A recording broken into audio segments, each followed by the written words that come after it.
To recap here, and again, October 10th is his sentencing date. A jury of 6 found Michael Drejka guilty of manslaughter in the shooting death of Markeis McGlockton outside that Clearwater convenience store. Drejka argued that he shot McGlockton in self-defense after a heated argument outside that store over a parking space.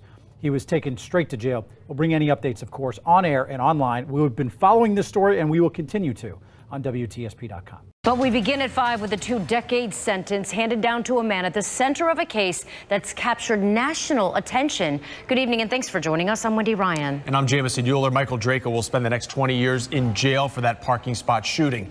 ABC Action News reporter Sarah Hollenbeck is at the Pinellas County Justice Center with reaction from Markeis McGlockton's family. They begged the judge for the maximum sentence of 30 years, but tell us that they're satisfied with 20, hoping that this case sets a nationwide precedent. And now I can go home and tell my children that the killer didn't get away with murder. Markeis McGlockton's girlfriend and parents say they can finally move forward. As the father of the victim, we wanted to see the max, but 20 years, I guess we'll take that. They hope this case serves as an example for the nation. Civil rights attorney Ben Crump, who also represented the family of Trayvon Martin, says this sentence is significant. It showed that equal justice under the law is possible in America for black and brown people too. Drejka not showing any emotion in court, even as the judge shaved off 10 years from the maximum sentence because of his cooperation with law enforcement and previously clean criminal record. Drejka's wife breaking her silence for this letter read by her husband's attorneys. He is not the person that the prosecution and the media have made him out to be. Michael is a kind, loving, caring, funny, supportive, hardworking man. Drejka's attorneys now planning to appeal the decision within the next 30 days, standing by their client's right to stand his ground. I've never felt more confident in the basis for an appeal than this one. McGlockton's family says they'll continue to fight for justice as they work to find the courage to move on. I can't forgive Michael Drejka. There's no forgiveness in my heart right now. It's not. My only son is gone. There are still a lot of questions about the stand your ground law and whether or not it will be changed or repealed in the upcoming session. Coming up at 6 o'clock, I'm looking into the likelihood of that happening. Reporting at the Pinellas County Justice Center, I'm Sarah Hollenbeck, ABC Action News. Defendant is guilty of manslaughter as charged. You can hear the cheers there in the courtroom as a jury finds the man at the center of a deadly Clearwater parking lot shooting guilty of manslaughter. This is Nightside. I'm Carolina with Ryan. Prosecutors called him the parking lot vigilante. And it took almost 7 hours of deliberation with the jury sealing Michael Drejka's fate. He is headed to prison for up to 30 years. His sentencing is October 10th. Let's get you right to the courthouse now. Bo Zimmer is live outside that Pinellas County courthouse. Markeis's father saying, Bo, the family can finally rest peacefully tonight. Yeah, they can rest peacefully, and they're going to need some rest after a very, very long and exhaustive process for everyone, really, in the Pinellas County Courthouse. This started early this morning. They went through some of the last remaining testimony before those closing arguments. And then, as you mentioned, the jury took over at 4:15 this afternoon, and they were in deliberating ever since finally delivering that unanimous guilty verdict just a short time ago. We have reaction tonight from the family of Markeis McGlockton and his representatives, and also some reaction from the other side as well. But here's what the family and representatives of Markeis McGlockton had to say as they exited the courthouse a short time ago. It was very clear and was very evident that this just was not another case. It was very clear and very evident that you fought to remember, to make the jury remember, to make the world remember that Markeis's life mattered. We're thankful that the jury got it right. We're thankful that the jury saw what we saw what everybody saw in that video, that a parking lot vigilante with an axe to grind murdered Markeis McGlockton in cold blood. Once again, it's been well over a year since we've been dealing with this matter, and I can safely say my family can rest now. Now we can start putting the pieces back together and move on.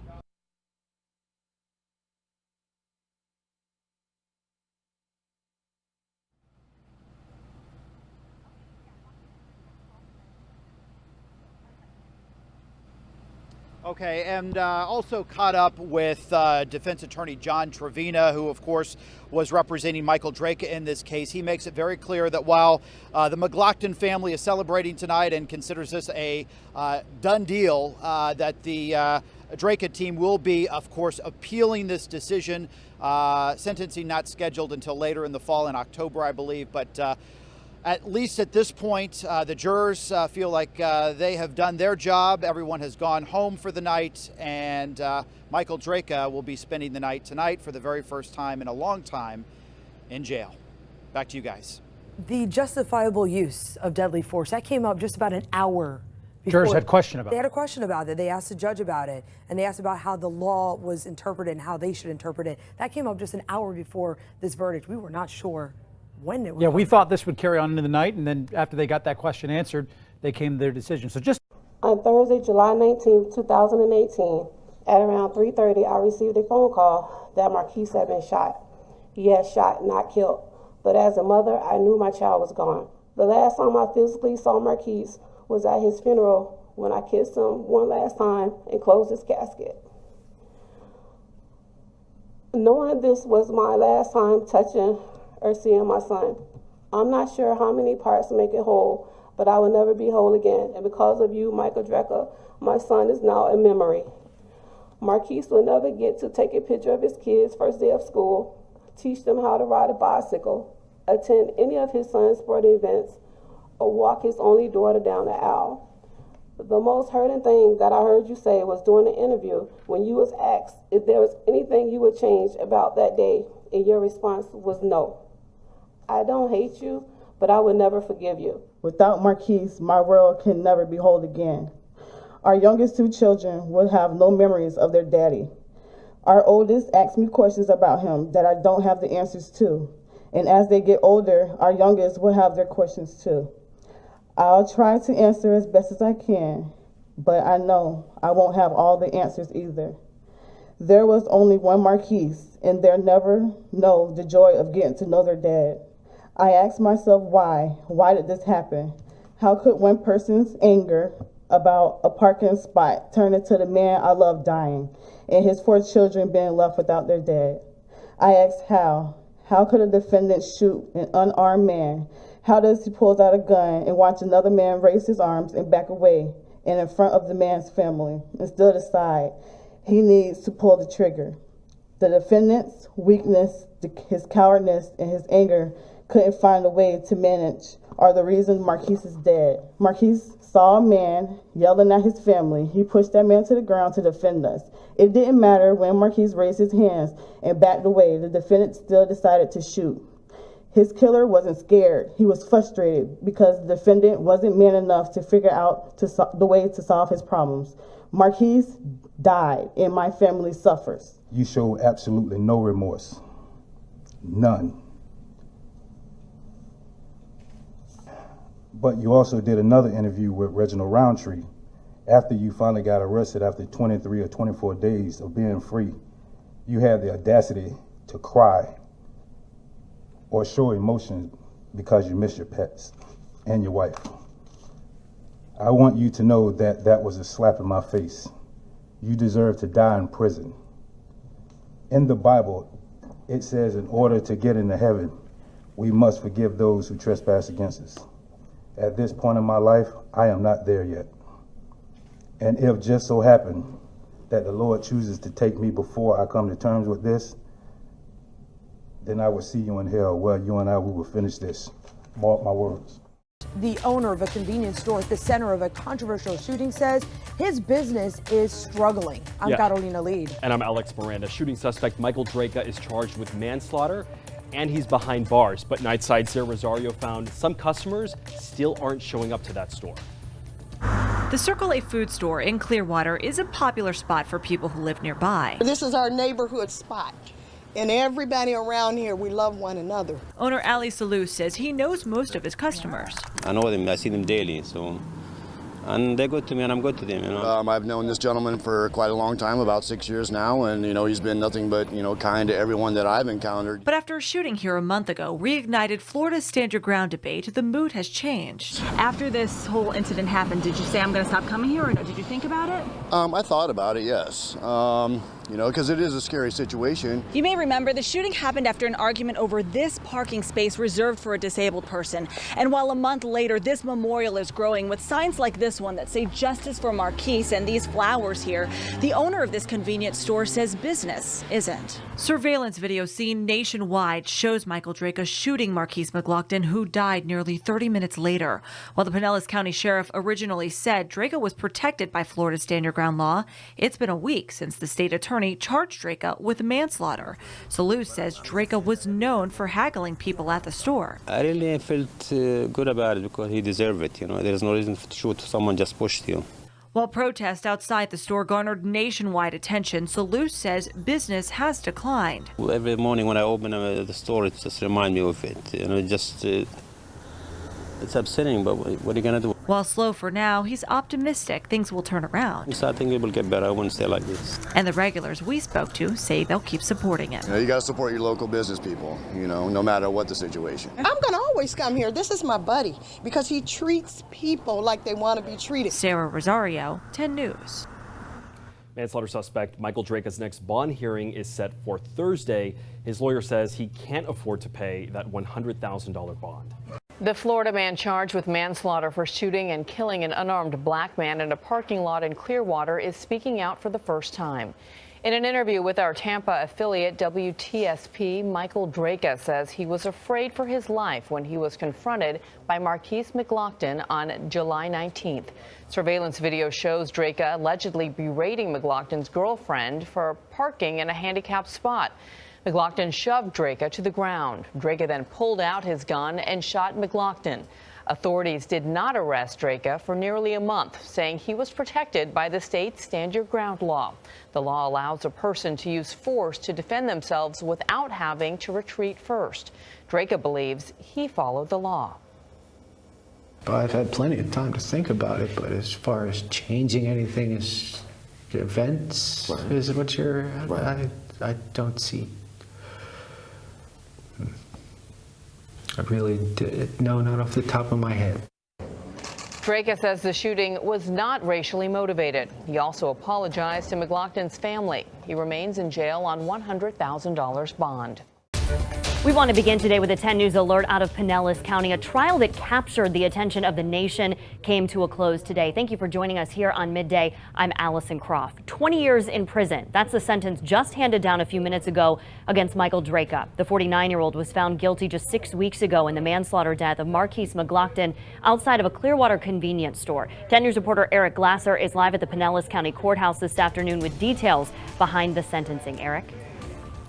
And then claims the protection of the... Well, Allison, there is a press conference going on right now where Michael Drejka's family and his attorneys are speaking about the verdict. Let's listen in. It was also important to speak to the people who were disappointed over the Amber Geiger sentence when she killed an unarmed black man, Botham Jones, in his own apartment and only received 10 years. There, the punishment did not fit the crime. I am so elated that Attorney Rainey and I get to look at this family and say this case was historic. This case was precedent-setting because it showed that equal justice under the law is possible in America for black and brown people too. Again, the sentence just came down for Michael Drejka. He was sentenced to 20 years behind bars. His family is talking right now. They made impact statements in the courtroom earlier today during the sentencing for Michael Drejka, who again was found guilty. We're going to listen in for just another minute again for more from the family of Markeis McGlockton. Far too often when black lives are taken, our lives are not valued as much or as equally. That's why there's a movement called Black Lives Matter. And I'm so thankful that we had a prosecution team that valued Markeis's life. Not only I believe it was apparent in trial, but it was also apparent in the sentencing. And it was also apparent in the sentencing this refrain that always tends to happen when black black people are killed by the hands of white folks, that once again there's the victim shaming, the victimization of the criminalization rather of the victim, essentially the assassination of Markeis's character. And I'm so glad that the prosecution didn't let that sit. Once again, you are listening in to the family members of Markeis McGlockton. Michael Drejka was convicted of manslaughter in the case a year ago when he shot and killed Markeis McGlockton outside of a convenience store in Clearwater. That sentence just handed down a few moments ago. 20 years behind bars for Michael Drejka. Eric Glasser is there. He's been in the courtroom all day today. He is listening to the family. He's going to have a wrap up of what happened today in court coming up at 5 o'clock. You can hear the impact statements and you can see a timeline of what happened over the last year. That is available for you right now at WTSP.com. I just want you to tell me about yourself. Okay. I'm pretty much your normal, average, everyday person with average problems, I would suppose. Right. I don't know what everybody else's problems are, but Right. you know, I've got money troubles. You know, we've got moving troubles. Right. But other than that, everything. Right. Now, are you originally from Delaware? Yes, sir. I've never Born and raised. met anybody Yeah. from Delaware. How was your childhood growing up there? How many years did you stay there? Oh, I was my whole childhood and into my adult years. Right. I was born and raised and bled and bred in there. You know. Right. So what brought you down to the Bay Area? Well, Mom died about 10 years ago, and left me with a little bit, and it was able to sustain me for a little while. As far as the tree business goes, it chews you up and spits you out. Exactly. Yeah. It's tough work. Yeah, just like your vehicle or anything else. Right. Once you're done with, they cut you off and throw you away. So you know, you want to get out of that as quick as you can normally. Right. It gave me a little freedom to move about, and been here before on hurricanes, doing a lot of work. Right. This is where I chose. Right. You and your wife love the area? Love it. Yeah, it's one of the best places I've ever been able to settle down in, as far as the people and where I lived at. This is one of the places I've stayed in the longest in my entire life. Right. Once again, because of the people in the area of where I was at. Right. Now, you just speaking about your wife and hardships, you're facing some real tough financial times, because I've gotten word that I guess the landlord wants her to move out. You got some financial issues going. Yeah, it's his house, and being fair about it, he had informed us a while back, as far as a year goes, that he would be folding that house back into his business and no longer renting it out to anybody. So we were aware, but not sure of a date. And turns out the date was August 31st, and which is the time. Yeah, it was the time she was supposed to be out of the house. We've been given a slight grace period, I think, for now, but that's not going to last long. Your time in here has been tough on you. Very. Yeah. What do you think about? Everything. Yeah. Everything and anything. And then I don't want to think about everything and anything too, because there's nothing I can do from here. Right. For anybody. Right. And you're worried about your wife and her welfare. Financially and physically, yeah. She's unable to move out of the house financially, and she's unable to do it by herself. So she's kind of stuck without me. Right. Makes you Or feel anybody else to. Makes you feel helpless. Oh yeah. This case, I would think, has probably been very stressful for her too. Yeah, everything about it. It hasn't made things any easier as far as anything goes. It's totally new for everybody involved, I would say. And the threats and words. She's actually facing threats out. Yes. Yeah. Yes, very much so. From day one. Right. Is there anything in your mind that would change now that you have a chance to look back? Is there anything you would change with what happened, how it happened? Is there anything that you would change, or I'm sure you had time to think about this? Sure. I've had plenty of time to think about it, but as far as changing anything as events, is what you're... I don't see I really did. No, not off the top of my head. Okay. Would you like some water? No, thank you. Okay.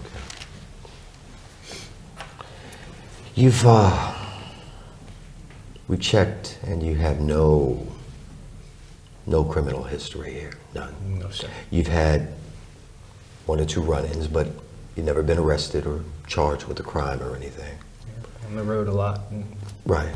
Being on the road a lot, lots of things happen along the road, you know, so don't traffic infractions. Don't I know it? Yeah. I totally understand. Yeah.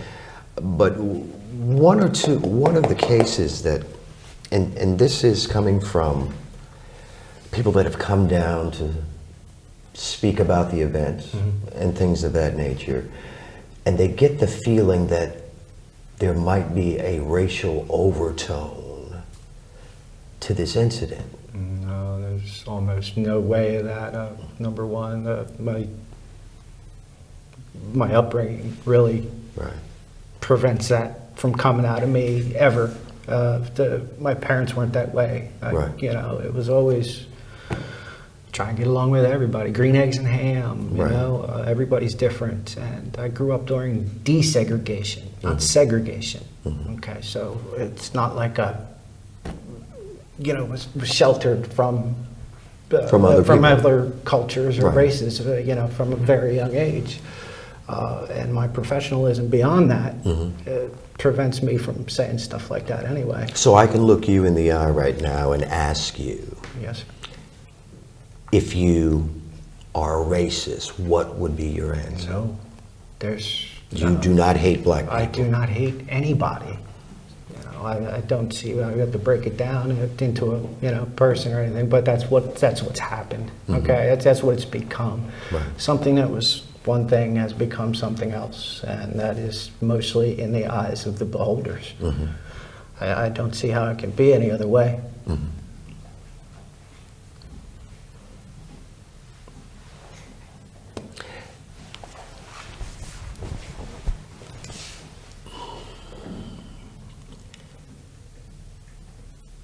The McGlocktons have a very tough view of you. So I've heard.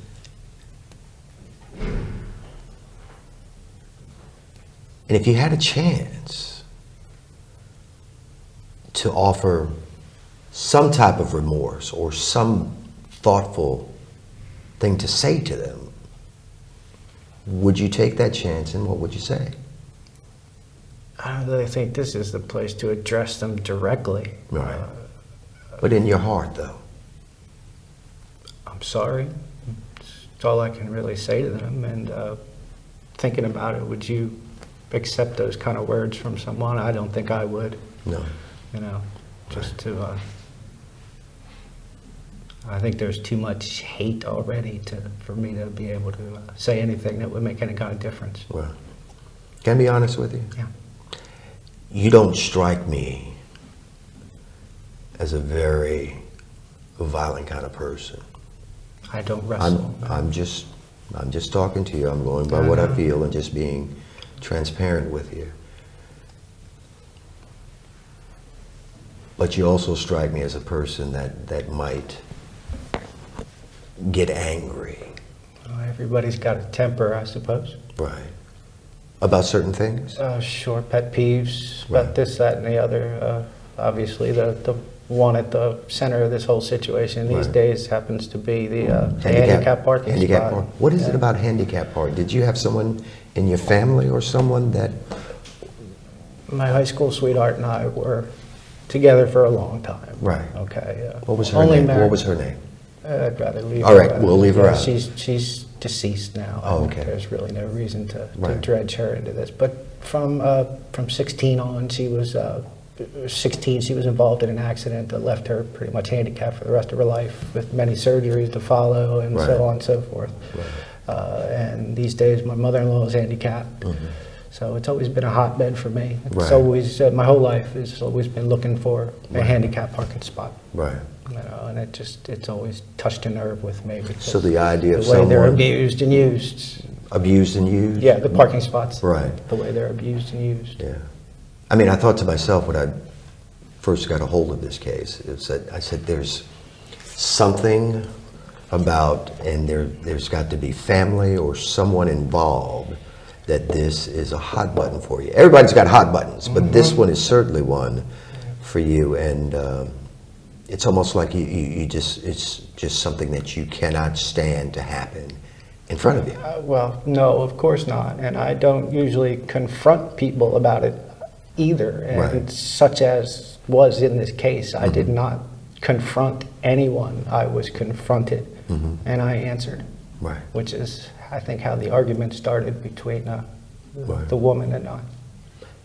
That push, that shove, did it stun you? Didn't know it was a shove. Thought I Didn't was know. tackled.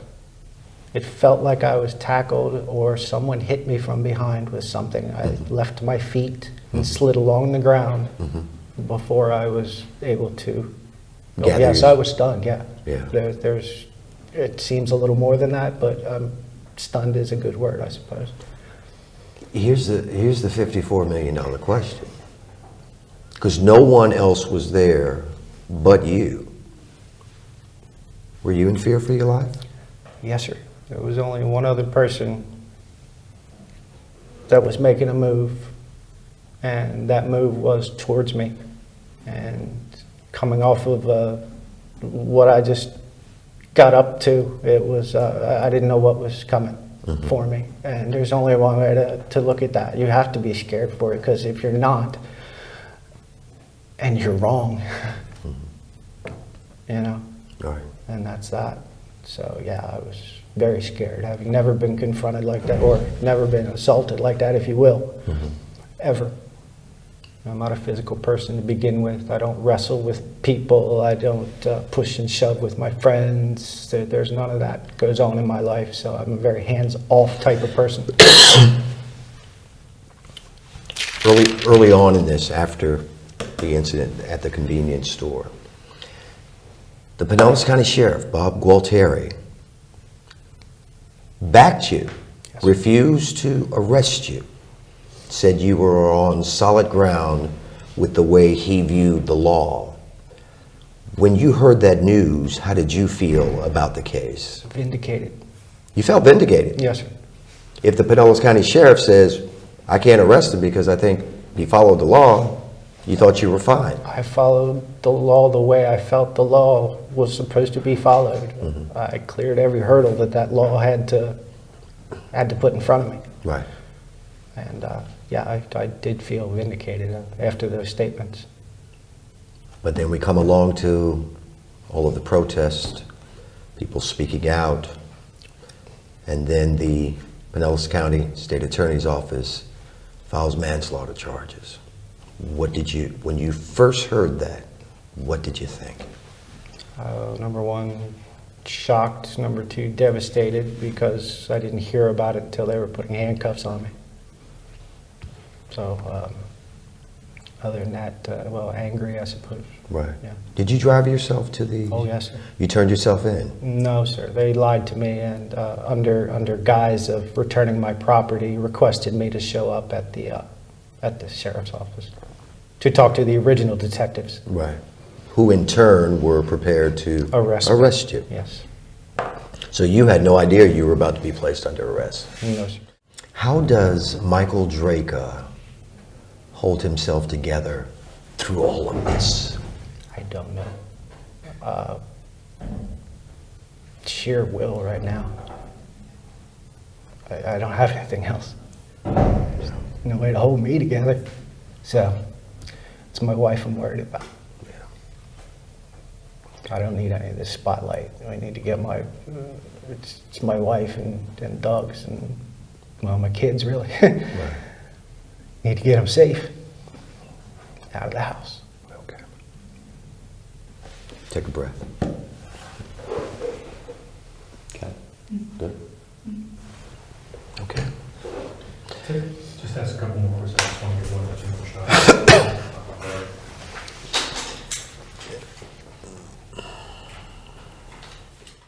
Well, I'll just ask you one last question just to clear up the, was talking about some of the previous events or altercations which You never were arrested, never were charged with anything.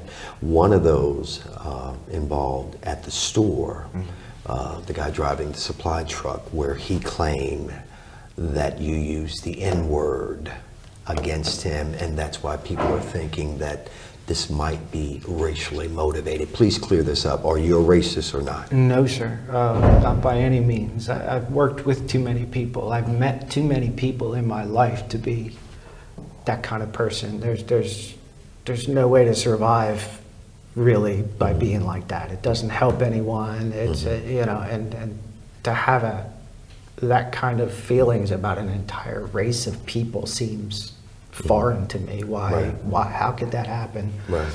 But as far as the incident with the gentleman there, and that claim, the claim is totally false. I wouldn't have used that word, especially while confronting someone about something like that. You know, he had the name of his company on the side of the truck, and he was an easy target.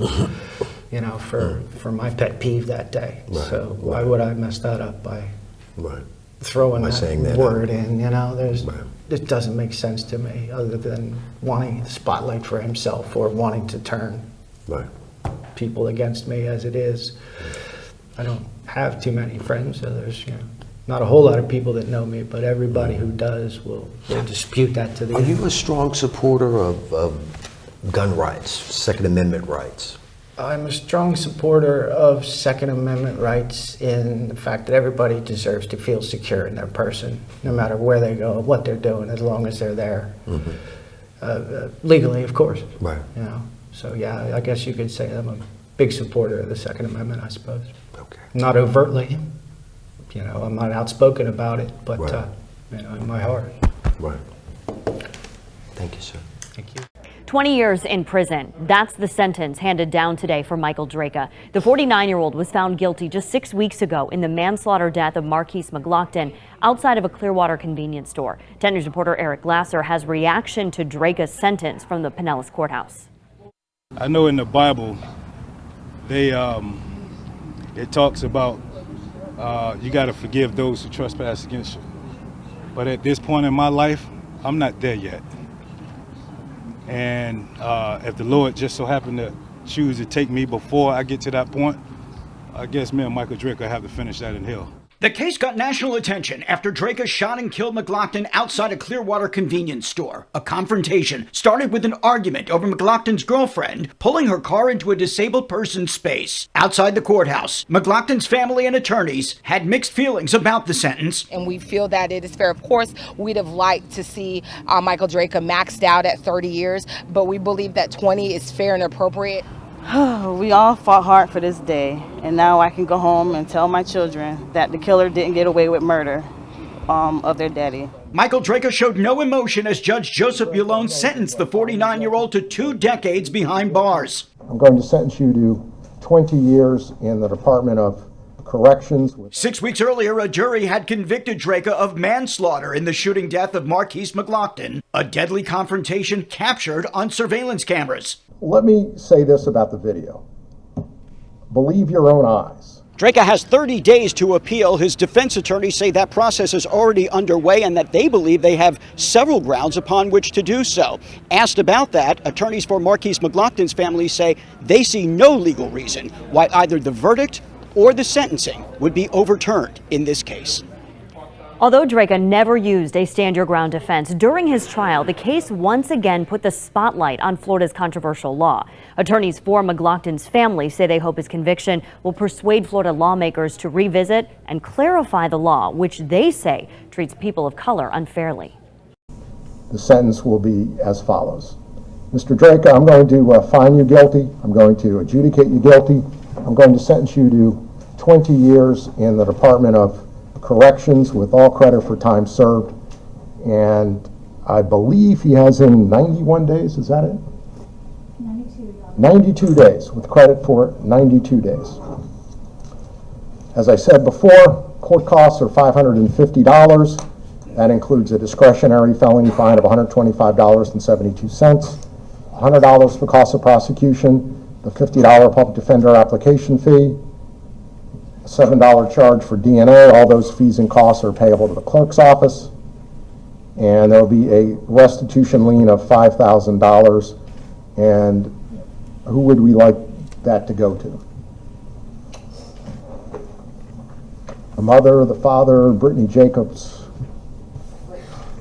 Ms. Jacobs. All right. So a $5,000 restitution lien to Brittany Jacobs. All right, Mr. Drejka, you do have 30 days to appeal. And if you cannot afford to hire a lawyer for purposes of appeal, I will appoint one for you. Do you have lawyers for purposes of appeal? Your Honor, can we approach on that issue? Sure. Thank you.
All right. Anything else to come before the court at this point? No, Your Honor. All right. All right. Good luck to everyone that's been affected by this case. Friends and family of Mr. McGlockton. Good luck to Mr. Drejka. Thank you.